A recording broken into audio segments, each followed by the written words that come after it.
Hey everybody, this is Abby from Realistic Kitchen and Gardens. Today is Friday, October 3rd. We are roughly 1 week away from our first estimated frost date.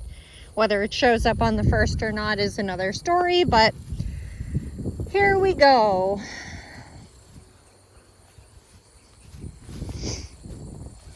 I've still been dawdling not being able to go outside, mostly because what is free time with a 10-month-old, or just shy of 10-month-old. This is where the tomatoes were. Still need to get in here and get a cover crop in, a fall specific one. The nasturtiums are still out and about.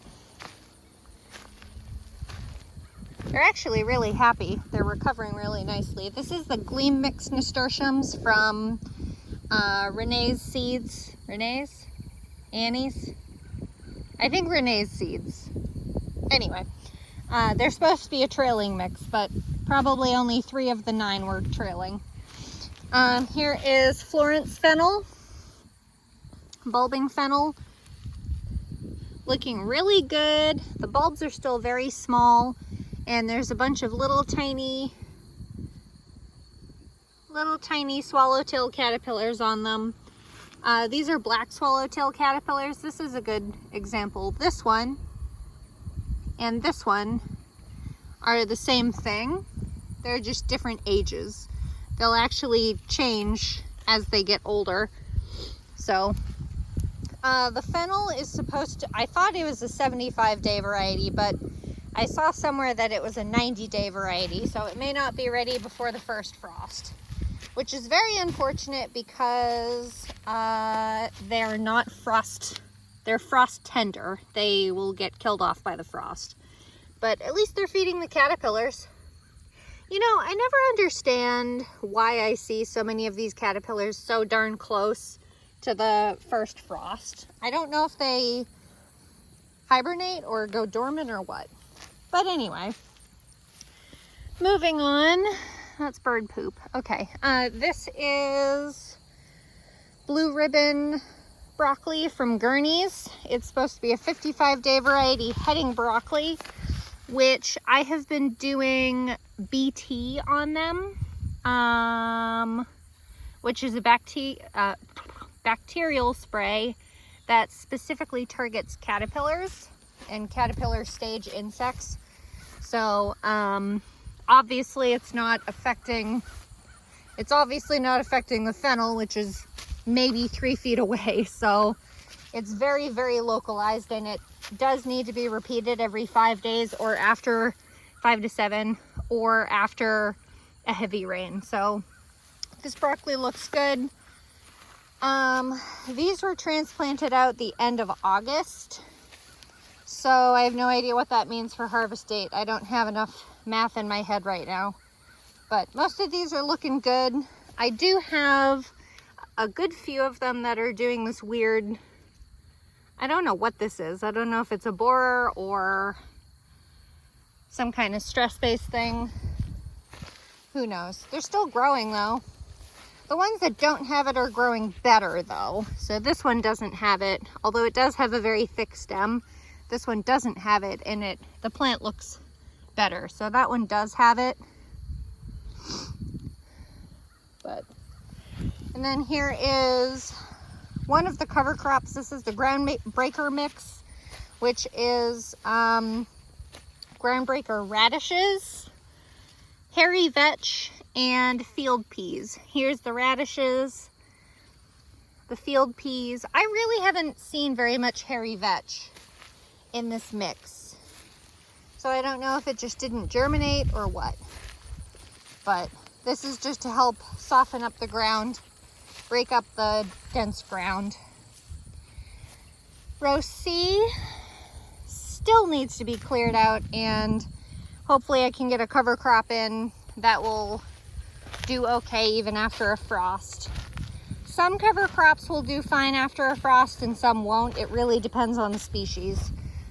Here is one of the lupine, Russell mixed lupine, still going. I'm pretty impressed, honestly.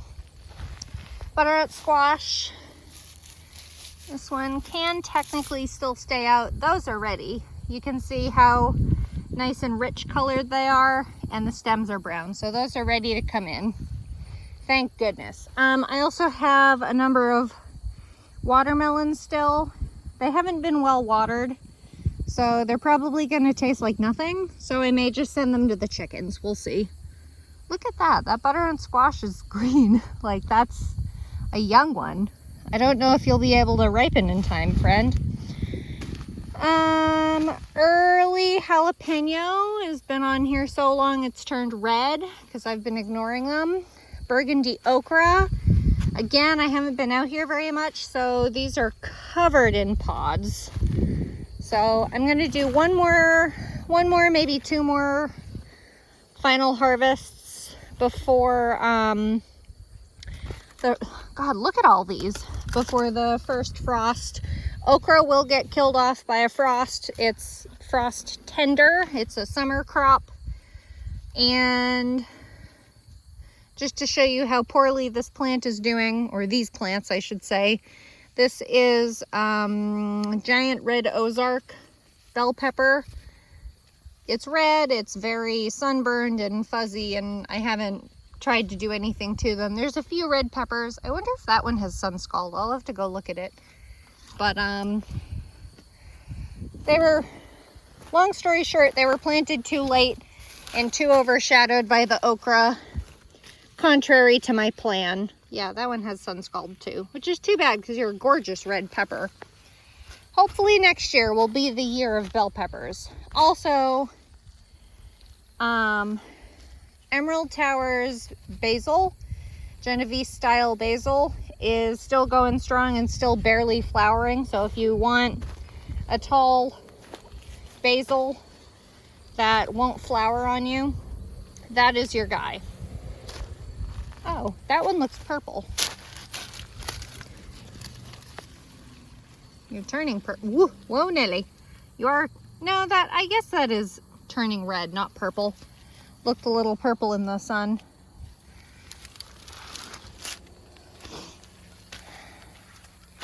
God, I can't believe this salvia. This is bonfire salvia. Still going strong. I can't even remember when I started that. I started that from seed indoors probably in March would be my guess. Still going strong. And then here's Thai Moon and Vesuvius Thai Chili, which is a blend from, I think, Renee's seeds. What just got in my eye? God, this salvia. Woo!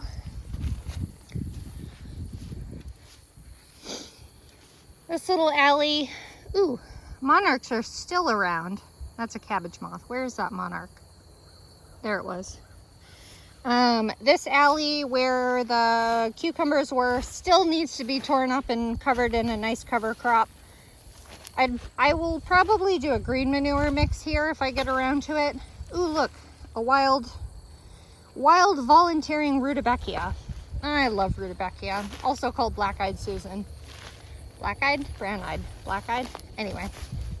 And then the very ratchet, attempting to grow and won't give up, Hannah's Choice cantaloupe. That vine is like dead. I'm gonna pull it off and see what it looks like. I want to see if it's, they're so small. They're like the size of what the chanterelle, whatever they're supposed to be called. I can't even get this open. It's probably still, oh, holy shit, look at that. It's actually ripe. Wow, I'm really surprised. I mean, they're minuscule, but wow, I'm surprised. All right, well, they're tiny. That one still has some green to it, but gosh darn you, Hannah's Choice. You just keep on giving. Again, Dixie Queen watermelons, well and done. I have both Waltham butternut squash and Ceres butternut squash on that next trellis there. But this is probably a Ceres butternut squash. It's a much longer, narrower neck. which I like because I'm getting to the point where ain't nobody got time to peel and process the bulb. So this is a ceres, nice long neck. That's a nice one too. See if I can find, there's a good example of Waltham butternut squash. They're a good size squash, but their neck is about the same size as the bulb, so it's not nearly as much fruit, vegetable, flesh as you could get. Bachelor's buttons, long and dead. And then this is the patch that had the zucchini, which quickly got chewed up and eaten up by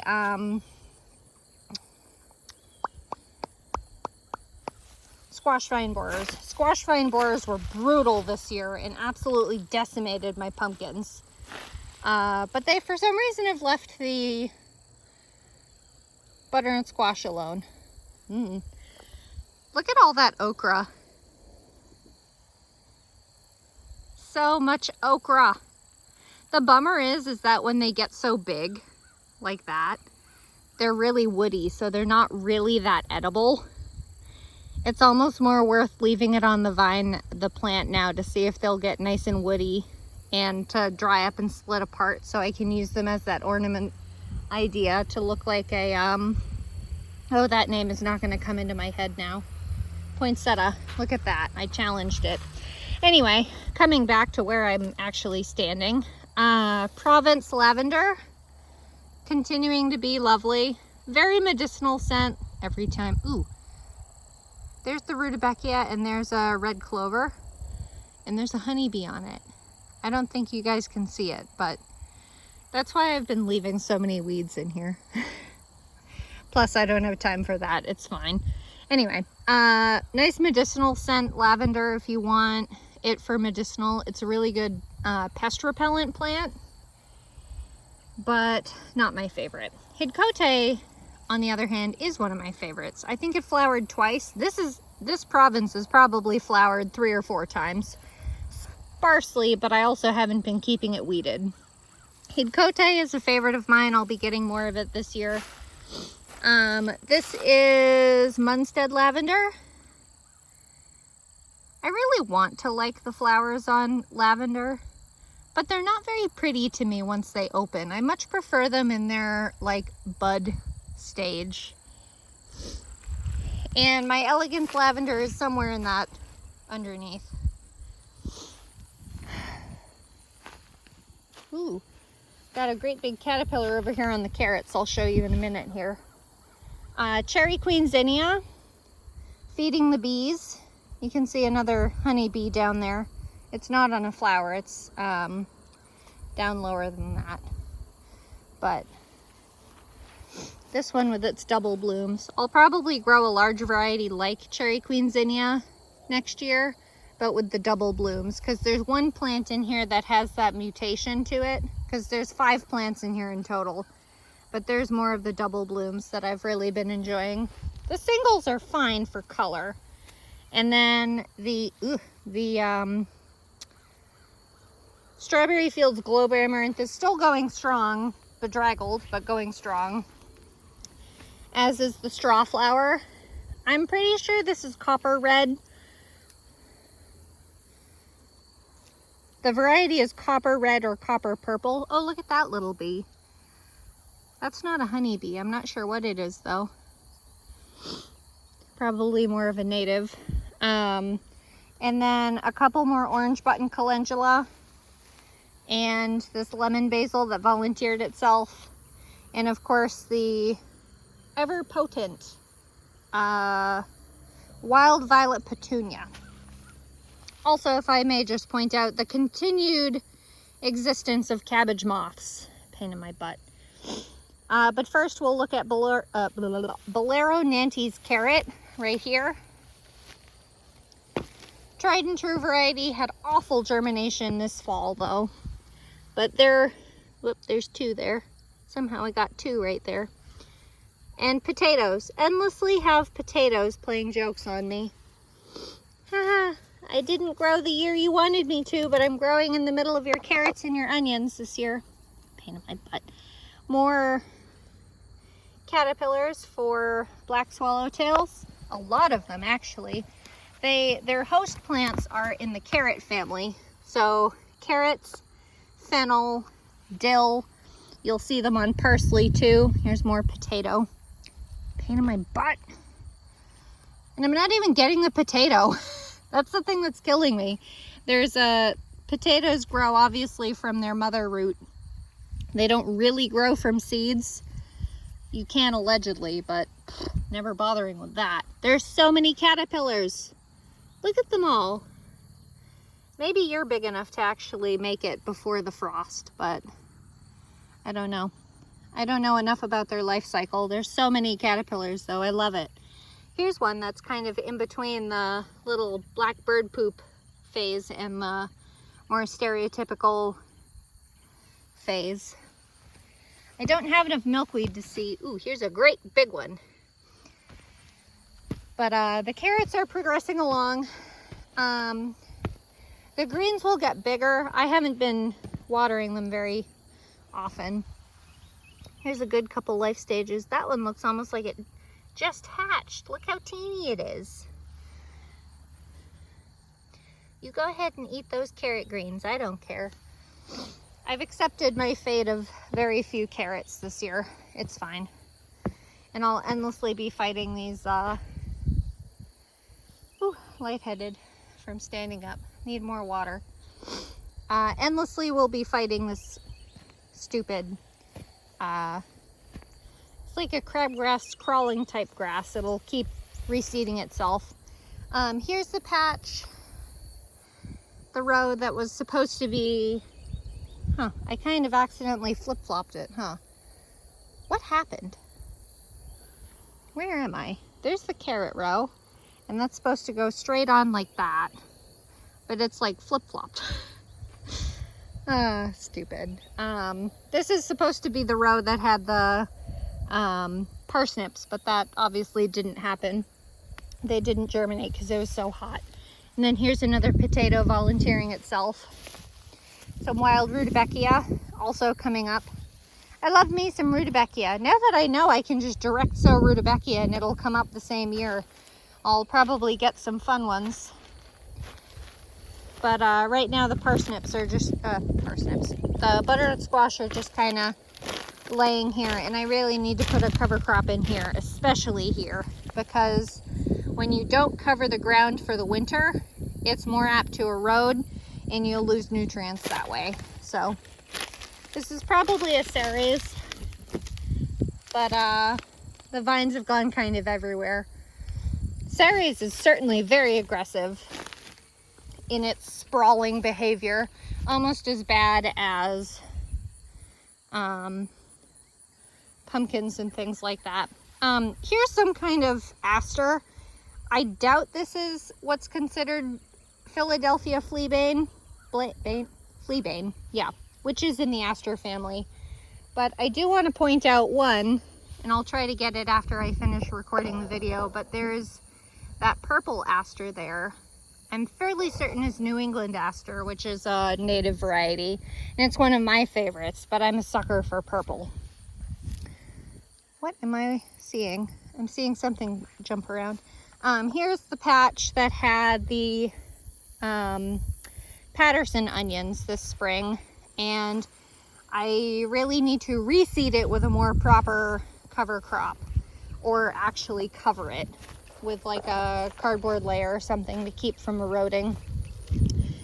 But the cover crop didn't take very well. This is supposed to be a groundbreaker mix, but I might still have time to put in a little bit of green manure. And then this is Promise cabbage, which is a storage variety. I've again been hitting this with BT. This is doing pretty good. Look at that.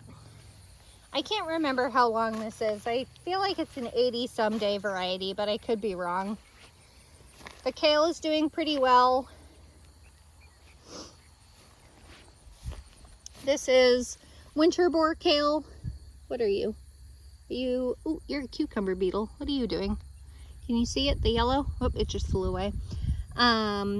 This is winter boar kale, a curly type. I wish it was more cold hardy, but it ain't. And then here is purple moon kale, my most frequently grown, I wouldn't say tried and true per se, but my most frequently grown variety, which is very cold hardy. This one got nipped by whatever was in here. I doubt deer got in here, but goddamn cabbage moth, you're ballsy. And then, ooh, look at that great big grasshopper there. I think I'm pointing to it. The screen is really bright, or dark compared to the bright. And then here's my, what the hell are you? Oh, okay. Focus Abby, attention span. Bloomsdale longstanding spinach from Holmes Seeds. Holmes like the county, Holmes. But this is basically ready to start harvesting these big leaves, and it'll keep growing.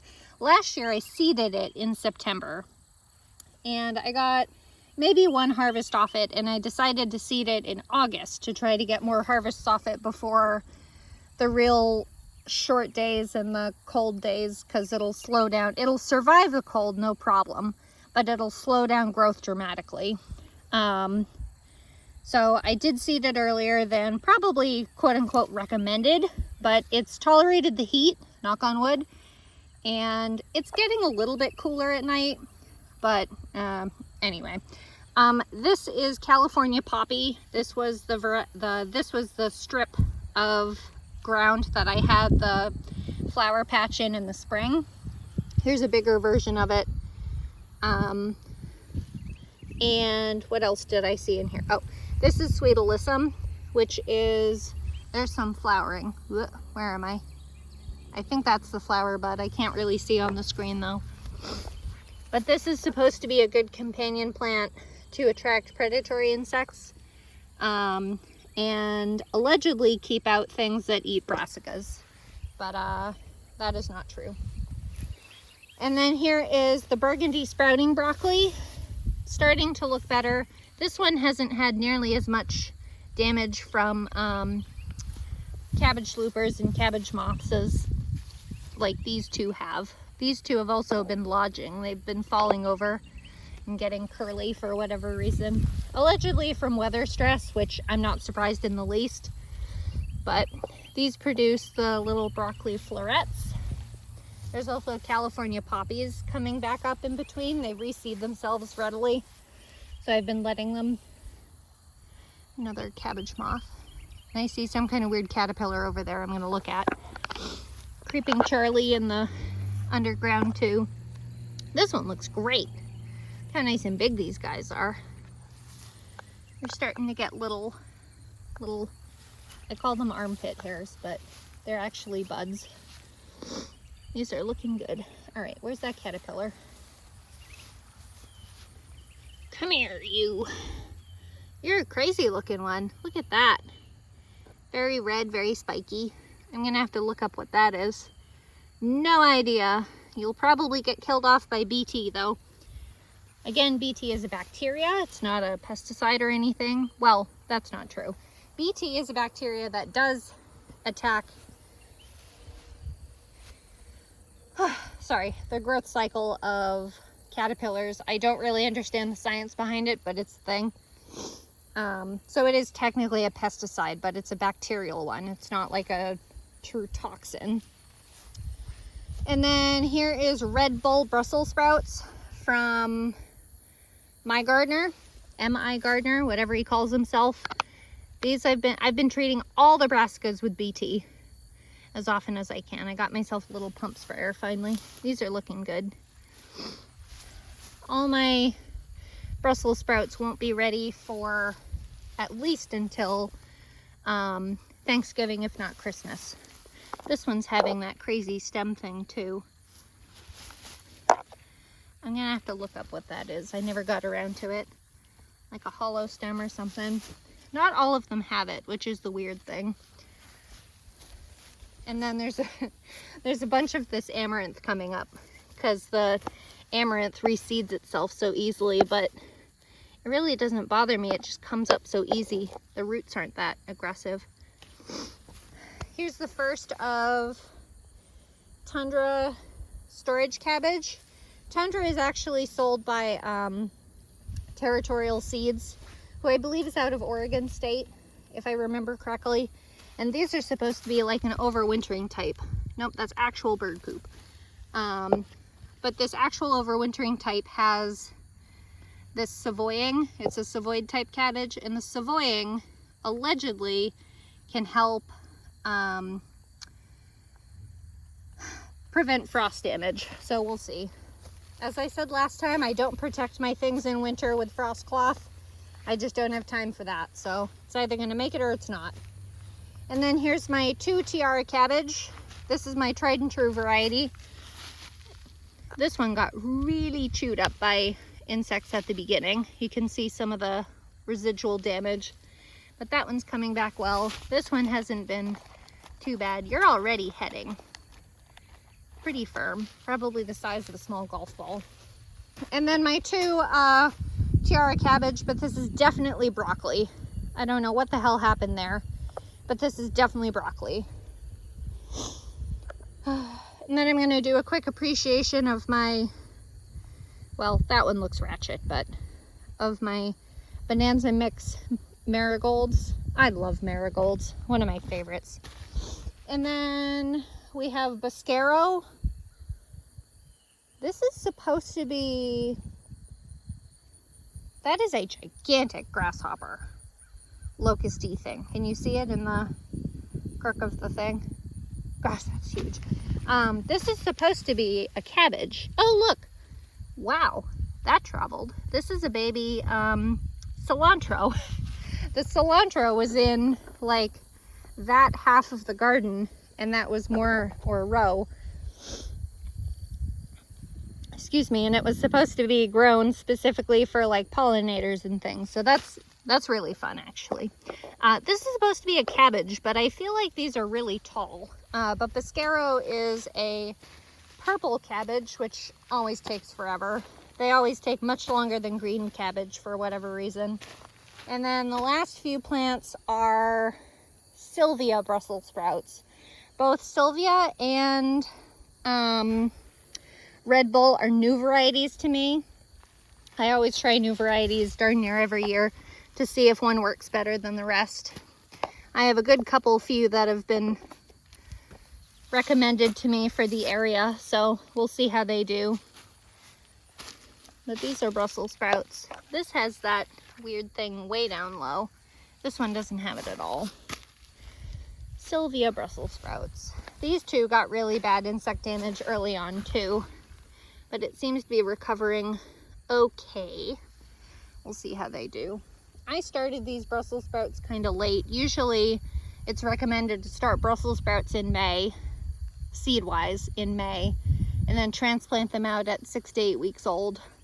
And then after their transplant date is their harvest date. And I think both of these varieties are at least 100 days, if not 110 or so. These ones look good. That one, and this one is probably the biggest of all the Brussels sprouts I have, so looking good. Carminat pole bean, I haven't been harvesting. They've gotten away from me a bit. These pods are too big for my liking. They're very, very tough, and they've got their, I could almost leave these to be like soup beans now. I split that one with my fingernail, but those beans are a little big for me. I could actually, or save them for seed or whatever, but you can see how big the seeds are in them. They are still flowering, however lightly, but I feel like they're on their last legs, certainly. God, look at that one. If that isn't a seed-saving pod, I don't know what is. I want to crack it open and show you, but I won't. Florence of Sunflower are certainly done. I'm a little surprised the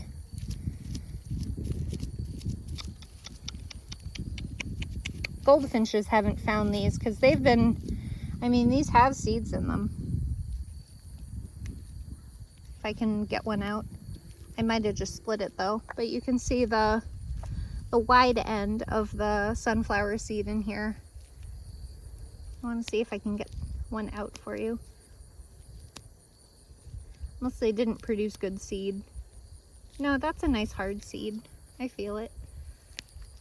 Come on, I want to show the people. There we go. Yeah, those are nice seeds. I don't know. I guess the goldfinches have enough to forage otherwise, is my guess. Coral fountains amaranth is also finishing up. They're certainly self-sowing already. Just an ornamental plant. I think I will grow more next year. Not coral fountains, but I will grow more amaranth. I want to try the Love Lies Bleeding. Ooh, look at that crazy thing. I can't see it. It's too bright on the... It's too bright in the sun to see it on the screen. And then here's Champion of England. Shelling pea. I saw one dry. I have not been harvesting this, mostly because there's only like 2 plants, so it's not really worth coming out here for them, but left-handed and I'm not, or doing things with my left hand and I am not left-handed. These are about ready to, come on, quit fiddling. The beans are still, or the peas are still green. They're very hard though. I certainly wouldn't bother eating them.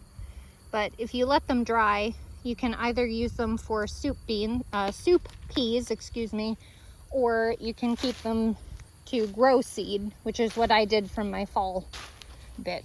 Ugh, hit myself in the face with a sunflower. What did I see? Oh, that's a sunflower seed. Look at that. Just sitting on the marigold. I love marigolds. They're so happy and fun. But these are the seeds that are, these are the marigold seeds, if you've ever not seen marigolds, but I love marigolds. Definitely one of my favorite.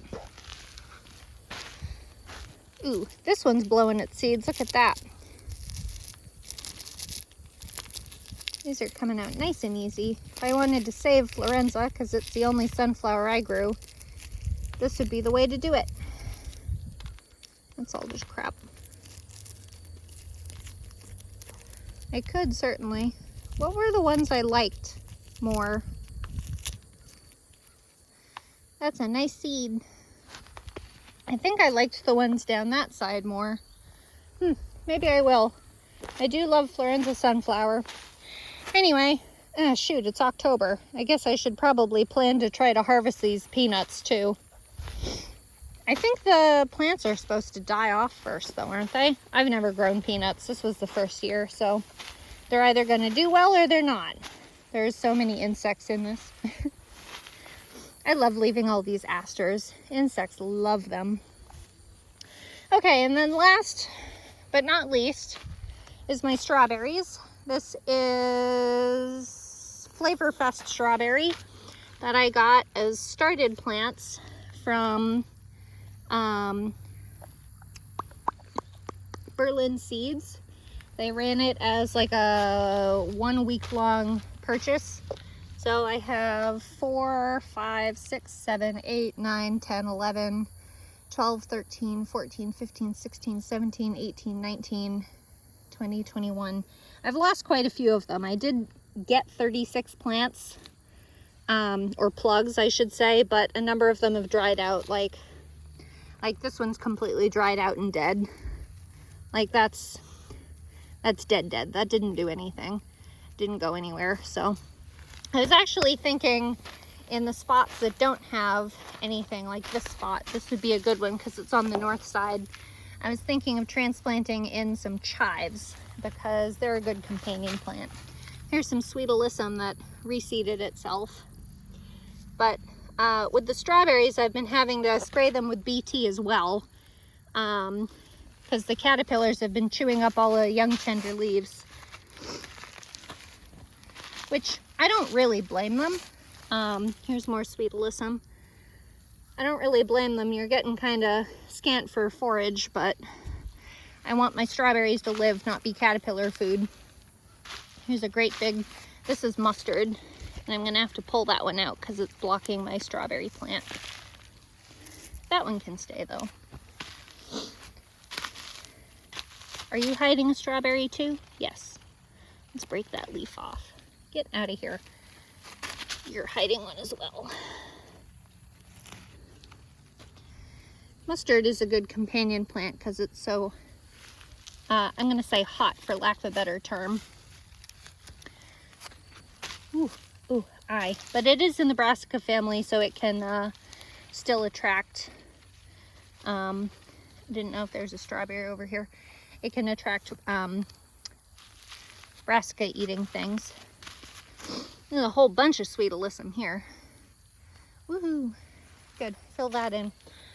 And then very last is the green manure mix of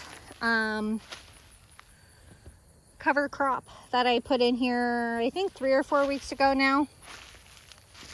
That looks like an amaranth. I don't need you there. This is very young, but this is probably rye of some kind. What are you? Are you a stone or? You are a stone. I wanted to make sure it wasn't an acorn. There's field peas, probably ryegrass. This is probably red clover, and hairy vetch. And I don't know what else is in the mix. I know amaranth isn't supposed to be in it. I know that's reseeding from my plant right over there. Here's a dandelion. I don't really want you in there. If you like dandelion root, it's a good time to harvest it. But this will be good. It might get, a good amount of it might be killed off by the frost, but I know the ryegrass will make it, the peas. I think hairy vetch survives a hard frost too, but we've got a little while yet before a true hard frost, which I think is under, I don't know, 20 degrees or something like that. A light frost is 32, but the strawberries will be fine. All the brassicas will be fine. I need to bring in all the butternut squash. Any hot weather crops, so peppers, okra, those will get damaged by the frost. Watermelon, obviously, but I don't really care about the watermelons. I haven't cared about them in a while. The only thing left I have to do now is plant cover crops, and I actually need to pull out, I think it's the first row of squashes, which is D, that side of the squash arch I need to pull out, and I need to plant my garlic, my fall garlic, by the end of the month. So I've got a little time, but it looks like our first frost may hit next Thursday, which is the, what? Today's the 3rd. So, I don't know. 10th? No. 9th? Anyway, our first estimated frost date is the 10th, so that's practically right on par. So, anyway, if you like this kind of stuff, please like, comment, and subscribe for more. And once we get the first frost, I'll probably go every other week. And eventually, once it gets the really short days, I will probably start doing once a month, or like on the holidays or something like that. Because once the days get really short and cold, the garden starts growing much, much slower. So anyway, if you like this kind of stuff, please like, comment, and subscribe for more. And follow along my Facebook page, Realistic Kitchen and Gardens. Thanks. Bye.